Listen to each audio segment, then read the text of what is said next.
नमस्कार। GRS news के लिए मैं गिरीश सिकरवार। आज अपने इस वीडियो में मैं बात करूंगा जम्मू कश्मीर में चल रही टारगेट किलिंग के लेकर। जम्मू कश्मीर से धारा 370 हटने के बाद हम सब लोगों ने ऐसा सोचा था कि अब शायद जम्मू कश्मीर में अन्य धर्मों के लोग यानी कि हिंदू, सिख और अन्य तरह के लोग भी अब आराम से रह पाएंगे, लेकिन कोई भी फ़ायदा हमारे ख्याल से धारा 370 हटने को नहीं हुआ। इस संबंध में जैसे कि आतंकवादी घटनाएं घट रही हैं, निश्चित तौर पर पहले से तो कमी आई है, पत्थरबाजी बंद हुई है और कुछ नगर निकाय के चुनाव भी वहाँ सफलतापूर्वक कराए गए हैं। लेकिन जिस तरह की टारगेट किलिंग अन्य धर्मों के लोगों के विषय में देखी गई, जब से धारा 370 खत्म हुई तब से अभी तक टारगेट किलिंग की करीब 3 दर्जन घटनाएं हुई हैं, जिन्हें कि कश्मीरी पंडितों को, विभिन्न क्षेत्र में काम कर रहे सिख भाई बहनों को और दलित समुदाय के या अन्य वर्गों के जो लोग अन्य प्रदेशों से मजदूरी करने जम्मू कश्मीर में आते हैं सेव बागानों के लिए या उनका पैकिंग के कार्य में, उन लोगों की टारगेट किलिंग की घटनाएं।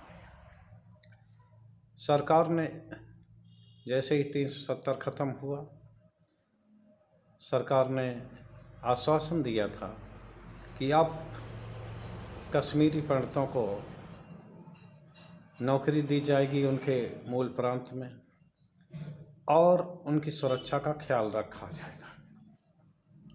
बड़े दुख की बात है, अभी तक सरकार ने उनकी कॉलोनियाँ नहीं बना पाई। जो कॉलोनियाँ बननी थी अभी वो उतने आवास नहीं बन पाए और उनकी ड्यूटी घाटी क्षेत्र में कर दी गई। घाटी क्षेत्र में अभी भी जो अन्य वर्गों के लोग हैं, चाहे वो कश्मीरी पंडित हों या अन्य देशों से काम करने वाले मजदूर हों, उनकी स्थिति अभी भी कोई अच्छी नहीं।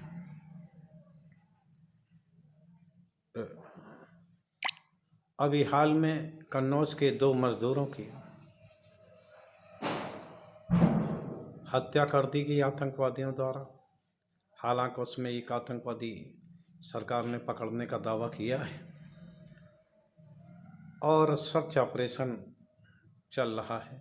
हर बार ऐसा ही होता है कि टारगेट किलिंग के बाद अचानक सरकार अपने नींद से जागती है और सर्च ऑपरेशन उनका चलने लगता, लेकिन बाद में क्या हुआ इसकी जानकारी शायद किसी को नहीं हो पाती।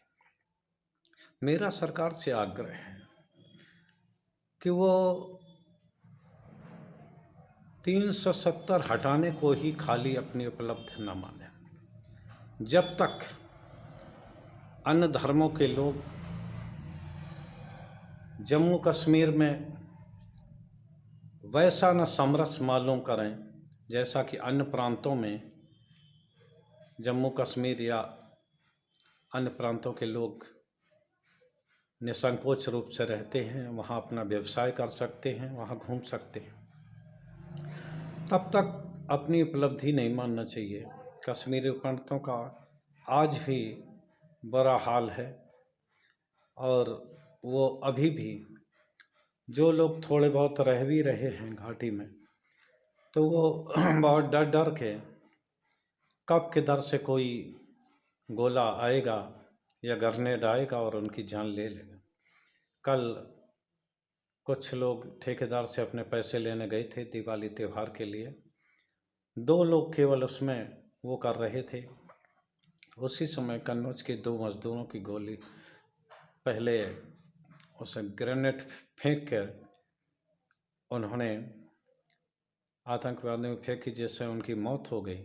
लेकिन वहाँ के जो सूत्र हैं उनका कहना कि वहाँ फायरिंग भी उन्होंने की है। तो मेरा सरकार से ये निवेदन रहेगा कि वे जम्मू कश्मीर में ऐसी कोई व्यवस्था बनाएं, भले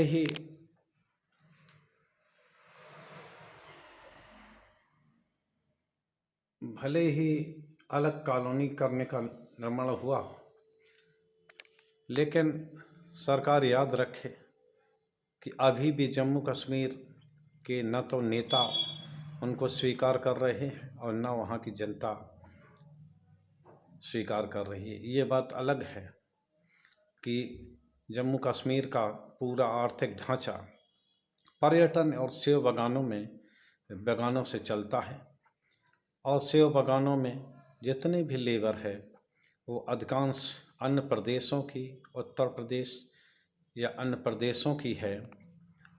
और